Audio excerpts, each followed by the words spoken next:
Anyone who's said power was not addictive has never really played Risk of Rain 2. And the particular way Risk of Rain 2 makes you feel powerful is something worth talking about. And today, we're going to do just that.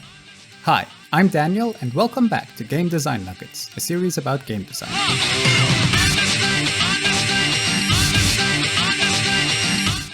Do you remember firing a particular gun in a first-person shooter that felt incredibly satisfying to shoot?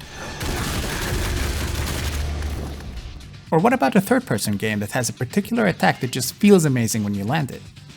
If you break any of those moments down, a lot of effort went into making sure those moments feel the way they do.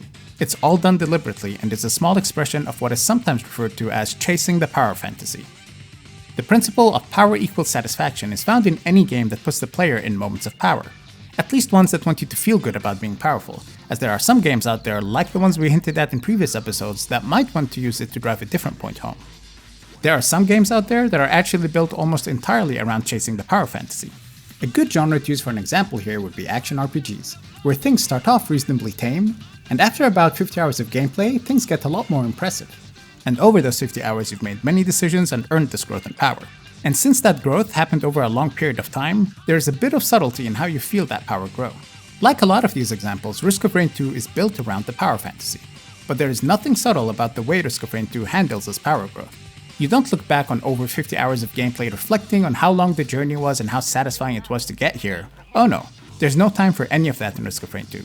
Because Risk of Rain 2 takes you from this to this in about an hour or so. Now, if you've played other roguelikes, you may be tempted right now to jump into the comment section and say there isn't anything revolutionary here.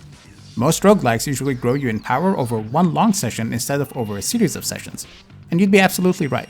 What sets Risk of Rain 2 apart, however, is the underlying mechanism that delivers on the feeling of power, and I'd wager it's one of the most concentrated feelings of power growth you will experience in any roguelike, or even any game for that matter. There's a lot of juicy factors we can dig into here, but today we're going to talk about two core nuggets and how they come together to form something brilliant: time mechanics and items.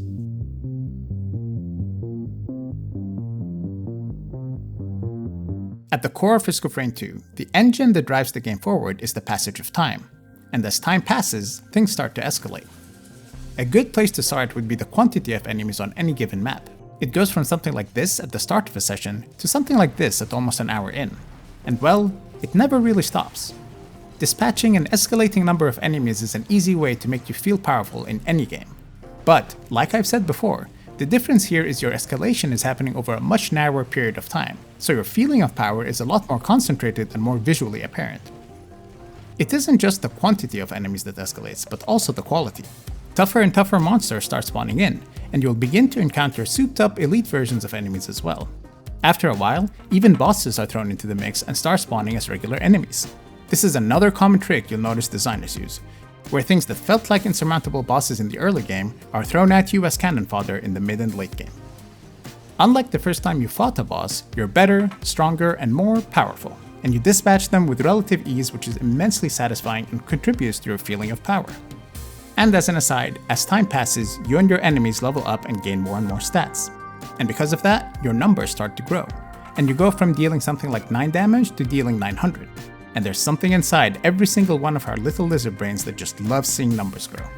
But again, where other games take you from 9 to 900 over many weeks of play, Risk of Rain 2 does it in one sitting.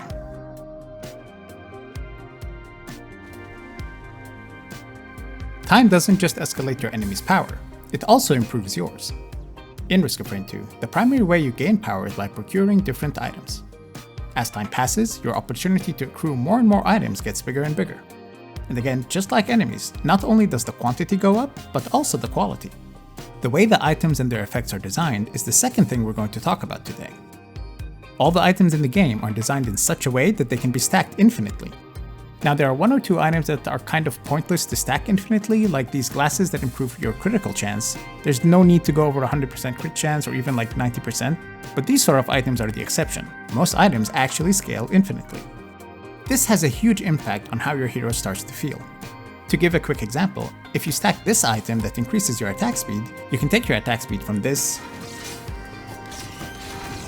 to this fairly quickly. And that's just one item. Odds are you have dozens of different types of items, each with their own stacking effects coming together to form something truly monstrous. Like this one I had with the mercenary that started out fairly tame and ended up anything but.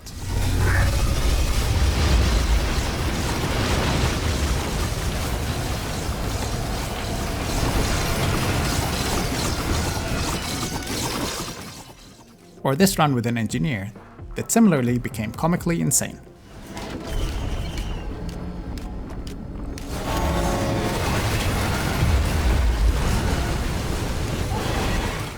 It is worth noting that you can't really add a system like this to any game after the fact.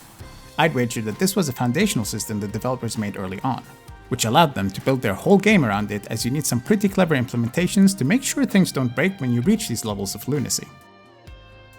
What's even more impressive is the gambit of items and their effects. It's unavoidable in games like these to have some items be more powerful than others, but in general, most if not all items feel meaningful additions to your build. Before moving on from items, there are a couple of smaller nuggets worth calling out. First off, each item you equip appears on your character. It's cool, it's comical, and it's a nice touch that contributes to the overwhelming theme of satisfaction by ridiculous growth.